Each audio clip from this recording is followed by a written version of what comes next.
Takk Gísli, ný klipping. Nei. Konur allan heim notuðu samfélagsmiðla í vikunni til að segja frá kynferðislegri áreitni og ofbeldi sem verða fyrir í daglegu lífi undir kassamerkinu MeToo. Á meðal þeirra sem stigu fram á Íslandi voru Birna Rún, Þórunn Antonía, Thelma, Margrét Gauja, Þórhildur Sunna, Anna Margrét, Elín Lára, Kristín, Lára Björg, Elín, Nína Richter, Ólöf Hugrún, Hildur, Auður Kolbrá, Linda, Íris Edda, Þórunn, Silja Ósk, Elísabet, Eva Brá, Steinunn Brá, Sunna Ben, Andrea Björg, Dagný, Helga, Svanborg, Ásdís, Íris, Þóra, Tinna, Þóra Sif, Harpa, Ólöf Rut, Sunna, Kristín, Salka Sól, Elísabet og Berglind. Vel gert stelpur. En þessu tengt þá ekkert sérstaklega hugristandi að hugsa til þess að dómari þarf að samþykkja nálgunarbann á ofbeldismenn með tilheyrandi veseni, en sýslumaður getur sett lögbann sem stöðvar fréttaflutningu Fjármann Bjarna Ben og banna Loga Bergmann samstundis að skrifa pistla í Morgunblaðið. Íslenska þjóðfylkingin. Nei, þetta ekki brandari. Hefur tilkynnt yfirkjörstjórnum að hún hafi dregið alla framboðslista sína tilbaka. Þetta á ekki að vera fyndið, sko. Fólk á meðmælendalistum framboðsins kannaðist ekki við að hafa skrifað undir og stór hluti undirskriftanna virtist vera með sömu rithönd.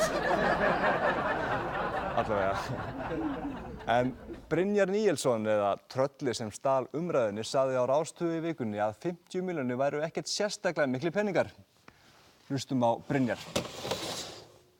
50 milljón krónar viðskipti ekkert langt frá einhverju venjulegu fólki. Hvaða 50 milljónir? Fólk bara kaupir íbúð fyrir 50 milljónir. Já, þetta er nú ekki íbúðarviðskipti. Þessar tölur eru ekkert fjarri venjulegu fólki, Helga Vala. Ha?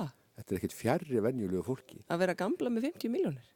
Það fullt af fólki, annar hver kannski lífið segi á kannski 50 milljónir sem eitt að gamla með, sem menn að fjárfesta með. Menn eru að fjárfesta með lífeyri sinn sem miklu meiri 50 milljónir hjá venjulegu fólki, Helga Vala. Þetta eru sérstök ummæli. 50 milljónir eru mjög mikið af peningum. Bjarni Ben meira sér sammála því.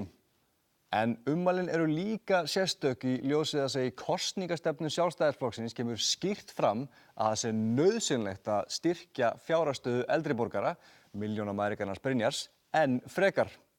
Ásmundur Friðriksson, flokksbróðir Brynjars, ósammála stórkostleg auðæfi eldri borgara og hélt áfram að bera kjör þeirra saman við stöðu hælisleitenda í grein í Morgunblaðinu.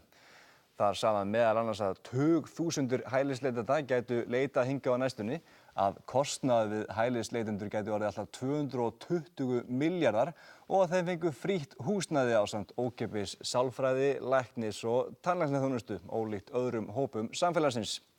Greininni var harðlega mótmælt, meðal annars af félögum Ásmundar í Sjálfstæðisflokknum, sem skiljanlegt því hún var meira kjaftaði en að norskir ísmólar séu fluttir til Íslands. En förum yfir staðreyndirnar.